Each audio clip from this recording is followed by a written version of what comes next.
So let's switch gears a little bit, okay? So you've dedicated like almost your whole life to ministry, to church, and you know, unfortunately, there are a lot of pastors that occupy a similar space that you do who have just fallen recently, right? You think of a Tony Evans, the Brian Houstons, the Carl Lentzes of the world, I just feel like every day you're turning on the TV and there's like some pastor who's in some kind of scandal, right? I googled Houston pastor scandal, and there was a bunch of pastors that I didn't even know. There's just like so much brokenness, just like pastors stealing from people, pastors, molesting people. It's just like the list just goes long. And so like, what is wrong with pastors these days? Like, I mean, like, why are all these pastors falling? Is this just indicative of the news is now picking it up and it's always been that way? Or you think there's something that's happening right now that's really causing pastors to just fall in terms of integrity and the standard? Yeah, I think it's a little both and of what you just said. Obviously, with the increase of social media and technology, we obviously hear so much more. So obviously, these things, unfortunately, have already been happening. And now because of the influence of technology, social media, as I said, we hear a lot more about it. And the social dynamics of our society are shifting for a variety of reasons. So there is a lot more inner struggle that I've seen. I'm seeing that as a pastor. The types of things that I'm counseling people over now is way different than when I started at the current church I'm at in 2005. Okay. The intensity of people's struggles. Like, what are some of those struggles?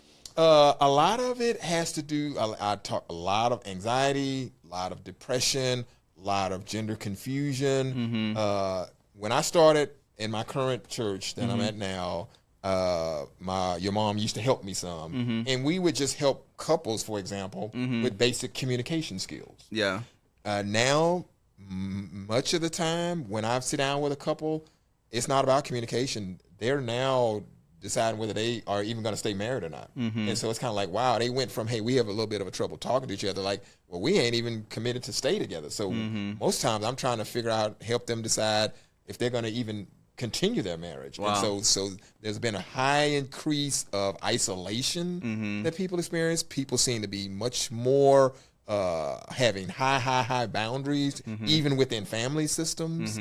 A lot more, like say, isolation would be one of the bigger things I see a lot of, and I think a lot of the other issues spawn from that. Okay, so do you think pastors are just getting overwhelmed from the amount of brokenness around them, and then that's just pushing them over the edge, or kind of why are we seeing these pastors fall into this, like, prominent pastors, really? And I think Carl Lentz, for example, was such an influential figure, and I think it really shook a lot of people's faith, right? Even just seeing him fall, right? So, and then just even the Brian Houstons, the Hillsongs, I mean, just like the people who defined over the past 2 decades have defined what the Western church, right? So, like, I mean, what is it that you, in your opinion, is causing that?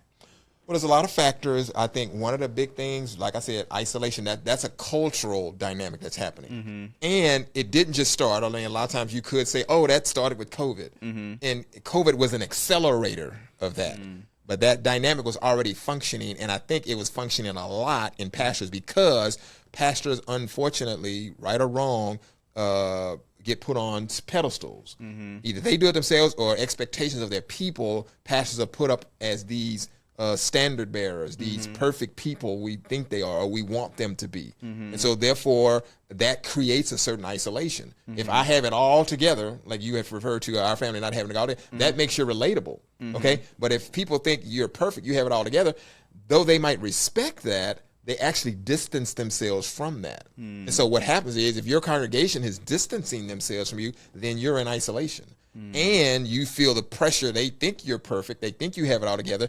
And so you have this pressure internally to produce that. And so therefore, if you start having a struggle, well, I don't want nobody to see this. They think I'm perfect. That compounds the isolation. So what happens is anybody in isolation can fall into some type of struggle, some type of misjudgment, or let's just say fall into sin. So a big, huge part of this is pastors being isolated. Any of us left to ourselves, we're built for community. We are made to be with each other. That's why the scripture says God puts the lonely in families. That means we're created to be in communal situations. Anybody get out of that, you're destined for trouble. And I mean, what's interesting to me is typically there is some kind of pastoral oversight, right? There's typically a pastor isn't the top of the totem pole, right? There's like an advisory committee, a board of directors.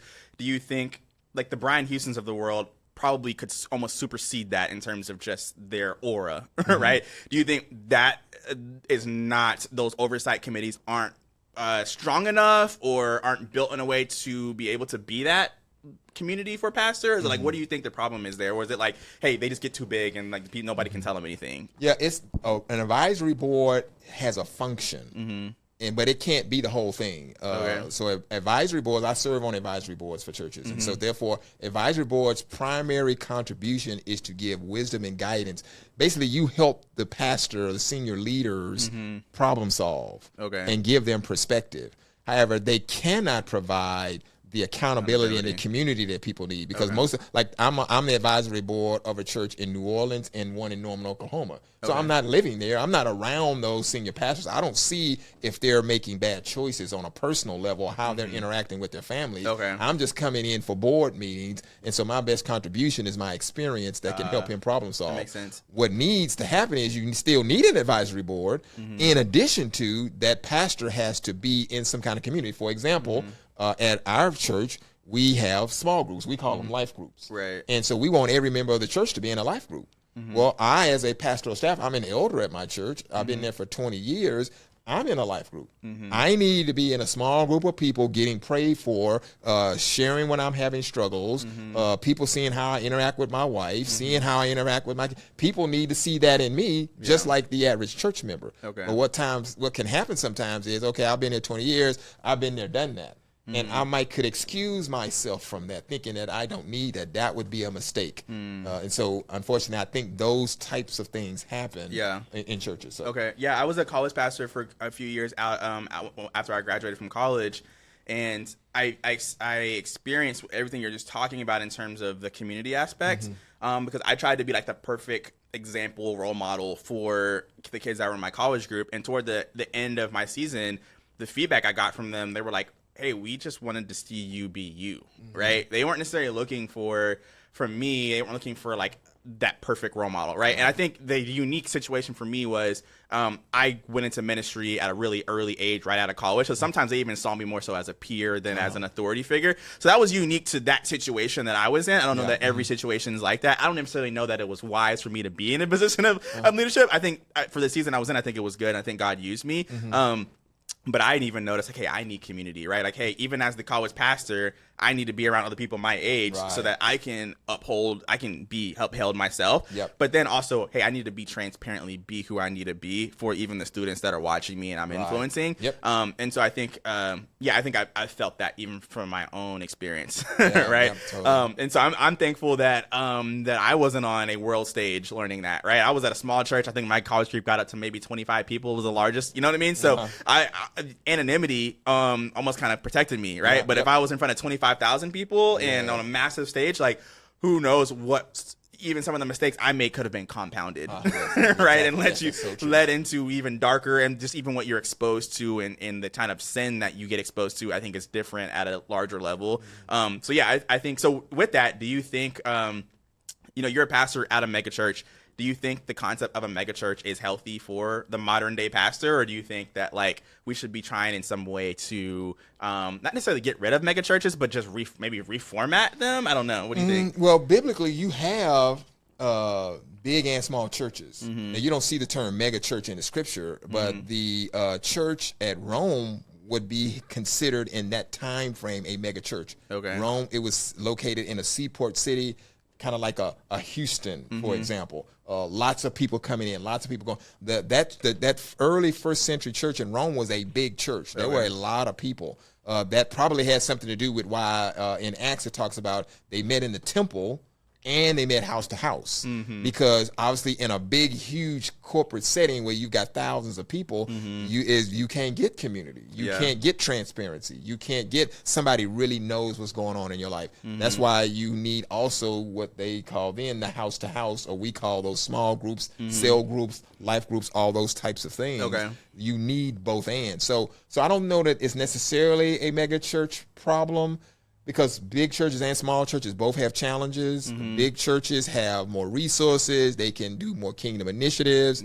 But then sometimes you lose the senior pastor, for example, can become more isolated or that type of thing. Within in the small church, you have a lot depth of community within the situation, but then a lot of times there's not the resources, the vision, all those types of things that sometimes get people mobilized in the ministry. So you need them both. Yeah. I just think that we have to, any situation, any bigger church, senior pastor and senior leadership have to be committed to the values of that church. And so the leaders need to be living out the same values that they're asking of the members. If there becomes a dichotomy in any way, therein lies a recipe for trouble. Okay, gotcha. Is the concept of a head pastor biblical? And I can't think of a specific scripture where it talks about like somebody that was like at the head of a large, or you know what I mean? Even the Roman church, like was there one person that's like, hey, I'm in charge of the, you know what I mean? Like, do you think that's a biblical concept, or is that like something that our culture has adapted? Obviously, I know there's leaders in the Bible, right? You think of the Pauls and, the apostles, those guys were more, over the whole movement. You know what I mean? You think about like the Martin Luther Kings of the world would have been our equivalent to Paul, right? In terms of somebody who led a large movement. Yeah. But like in terms of like, okay, is having a head pastor over, do you think that's biblical? And like, where do we see that? Yeah, well, Jesus asked Peter, he said, you're going to be called the rock. He changed his name from Simon to Peter, meaning you're the rock. Most biblical scholars would tell you he was given a mantle of leadership of the first century church. Okay. So therefore, people would kind of put in modern context, he was kind of the senior pastor, if you will, of the modern church. Okay. And so most of what you see scripturally, though, if you look through Acts, Romans, Galatians, Ephesians, most of those first century churches, they had some kind of leadership. And in Paul's letters, he makes references to them. And sometimes there was groups of people, and sometimes there was there was couples that were leading. So I would say that a single person leading, probably that I would call that biblical. However, the wisdom is though that person is submitted to some kind of a team. It's never either or in most of these cases. In life in general, I've learned over years of ministry, it's both and. So yes, you need a senior leader. There has to be someone that's kind of calling the people toward what they feel like God is leading toward, but that needs to be done in the context of community. So either or without the other is not going to be effective. Okay, got you. And I think you mentioned accountability earlier, and I think even some of the letters that Paul was acting as an accountability person, right? Some of those letters were kind of spicy, right? He was like getting on to people who were out of line, right? So you even think about the submission of those leaders to like Paul's leadership, right? And so there's never like the top, right? There should always be like a circle, right? There's always a level of accountability around that. Are there any prerequisites to being a ministry leader that aren't obvious? Like maybe to your life, were there any things that you felt like you did that set you up to have the place of authority that you have within your church at any point? I mean, you've served at multiple different churches and had leadership roles in all of those. So like, were there any steps that you feel like you had to take before you were eligible or I get that. It was appropriate for you to be there? Yep, I totally get that. Well, in Timothy, it talks about the qualifications of an elder, basically referring to leader, whether you want to say that's a senior leader or someone who has influence with other people. And it primarily talks about competence and character. Character first. So it talks about, if the person is married, if it talks about how that person's children are behaved, that kind of thing. So basically it wants to know, it's not about are your kids perfect, and it's not about saying do you have a perfect marriage. What it's really looking at is who you appear to be on Sunday morning, is that who you are at home? Okay, so that is talking about your internal characteristics. Not asking for perfection, but asking for a sense of wholeness is what I like to think of, or consistency. Who you look like in private and public are the same. So that's the character piece.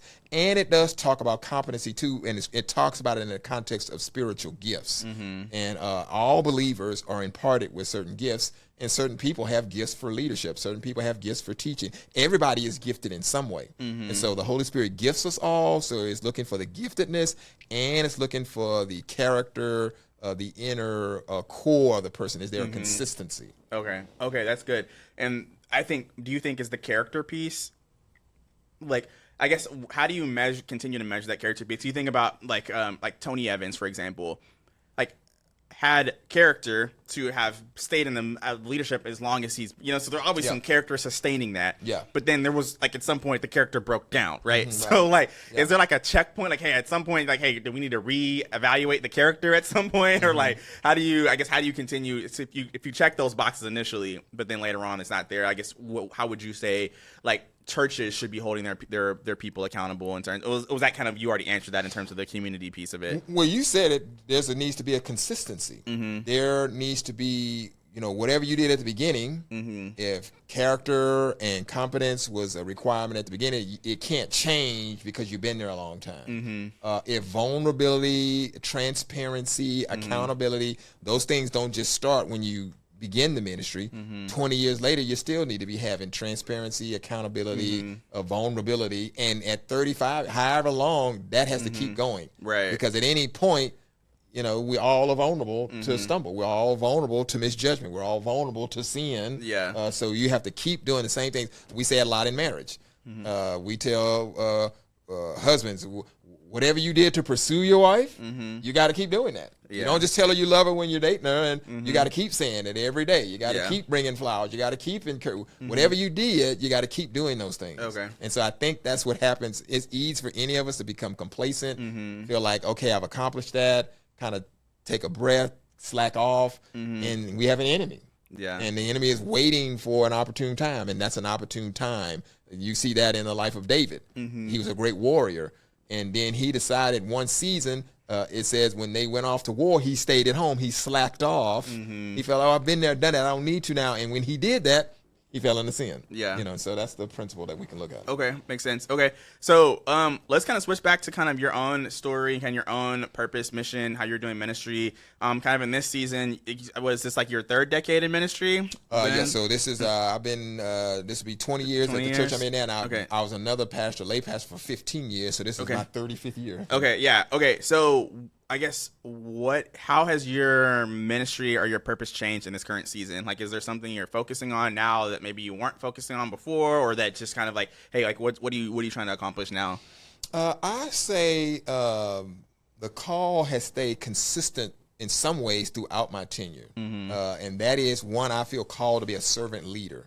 I've played lots of different roles, but in every role, there's been a core conviction that I lead people by serving them. Okay, there's all kind of leaders.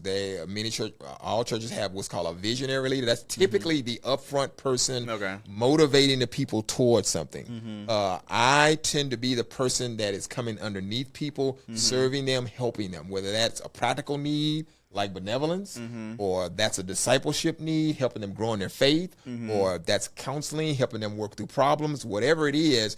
I tend to function in coming underneath, coming alongside other leaders in the church and the people of the church. I've done that in every role. That has always stayed the same. Okay. Now, sometimes my assignments have changed.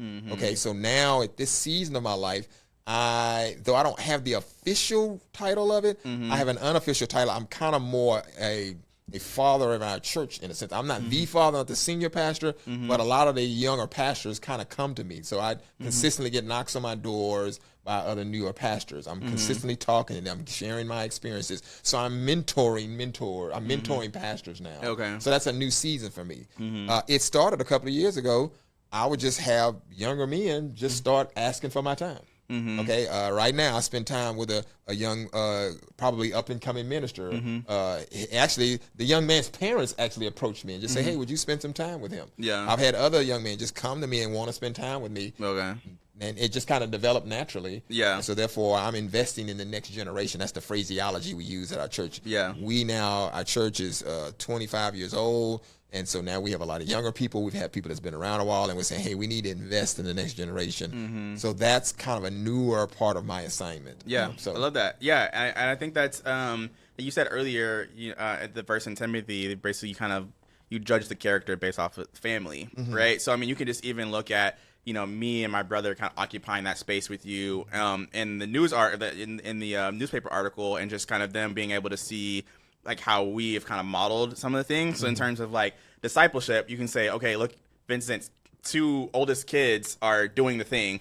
So like there's like, okay, now it only makes sense that people kind of see that and like, okay, well, yeah, he can talk to my kid too, right? He can talk to my son or my daughter too. So I think I just love being able to see just from a practical standpoint how that plays out. Right? Very much so. So yeah, is there anything else that you want to say about fatherhood, pastoralness?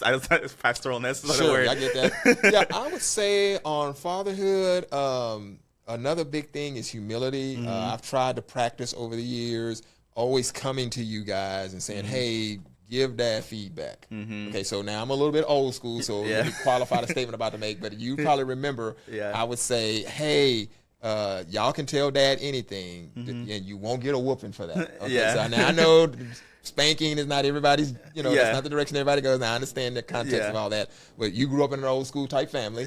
But you knew when I said that, then you could say anything you wanted. And I remember times y'all gave dad feedback on how he was parenting, and that helped me. And I would really encourage fathers to be humble and not only direct your kids, but it's also important to hear from them. Okay, so I've tried to do that. Even now that y'all are all grown, I've still practiced some of that, getting feedback from y'all, and so that's important. I think in that arena. In the pastoral arena, I think that there's always opportunity for us to continue to take risk. So we had a good discussion about pastors falling. So maybe a part of that too can be we can become complacent. We've been there, we've done that, we've had some success, and we rest in that. But there's always new adventures. There's always new hills to climb. There's always more that God's called us to. Okay, and so we have to continue to pursue the call of God. And so God can bring us to new areas. And what that does is when God calls me to new areas, that shows my need for him. So like now another area of ministry for me as an agenda at our church, we call kingdom culture. Therefore, I'm trying to see people of all ethnicities come together and worship Jesus together. Different cultures, different races, different ethnicities bring lots of cultural, political, and social baggage, if you will, to a space. And so therefore, it's very challenging to do that. And so now I'm moving into this new area of work, and man, it has some challenges. But the challenges, though can be disconcerting at times, it also drives me closer to God because I can't do it without him. So if I'm pursuing God with new intensity, I don't have room to be struggling. I don't have room to be falling into sin over here because I got new hills to climb. So I would say I would encourage pastors, don't rest on your laurels. We don't want to get resting on that newspaper clip we got the other day. We need to be pursuing new things. And so not that we're doing it to get accolades or anything, but we want to be pursuing new goals so that we stay sharp and we stay connected to the one who's called us in the first place. Yeah, that's so good. You're kind of creating almost, not necessarily creating more work for yourself, but just continuing to grow and evolve, not get complacent. And because I think, there are a lot of pastors that I think just become career pastors. They've been a pastor for 50, 60 years, right? And it's, similar to like the career politician. Right, where like, okay, it's like, okay, you've been doing this for a long time. Like, how do you continue to be relevant, right? How do you continue to bring value and not just kind of find what works and kind of stick to it? And I see a lot of pastors that just like, their whole goal is just grow the church and get a bigger building, right? It's all about just growth, right? But it's like, okay, well, how can you shift culture? How can you become more relevant? How can you, how can you know when your season might be over? One of my favorite pastors, Mike Todd, tells a story of how he was the college pastor and basically became very apparent that like the church was kind of growing toward him, right? And they had a 5-year plan for him to become the senior pastor, but at year 3, the lead pastor realized, hey, this is Mike's church, right? And so he early like transitioned the church over, right? And I think that's such a great example of a pastor understanding, hey, this is like my season for this particular thing is over and I need to go into a different season. So kind of knowing when to transition as well is also really important and not just kind of getting stuck in just doing the thing that works, right? And I think that's why a lot of times we just see, large churches that, you just look at them like, wow, you're a shell of what you used to be, right? Because I'm sure at some point something didn't change, right? Something changed, so, man, this has been so good. We need to definitely do another episode. This is a lot of fun. I think I love when you talked about the mentorship aspect. I think there's a lot of young pastors that need mentorship, right? Especially young men, because I think a lot of men struggle with the cultural narrative of what it means to be a man, and a lot of that's getting wrapped up with even people in ministry, right? Running into, young ministers that just have ideology that is influenced by culture and not necessarily biblically. Yeah. So I think we definitely need more people like you that are bringing wisdom to the narrative around fatherhood, around being a pastor. So hopefully we can have more conversations, more people can continue to be encouraged by you. And I thank you for taking the time. And it's been an honor. So yeah, thank y'all for watching the Blueprint Podcast. Feel free to check out some of the next episodes popping up on your screen. If you haven't already, hit that subscribe button. There's a lot of my people that are watching my videos that like keep coming back but just haven't subscribed. So what are you guys doing? Go ahead and hit that subscribe button, hit a like. If you have any questions for my dad, about pastorhood, about fatherhood, drop those in the comments and we'll definitely answer those questions in future episodes. Thank you all for watching. See you next time.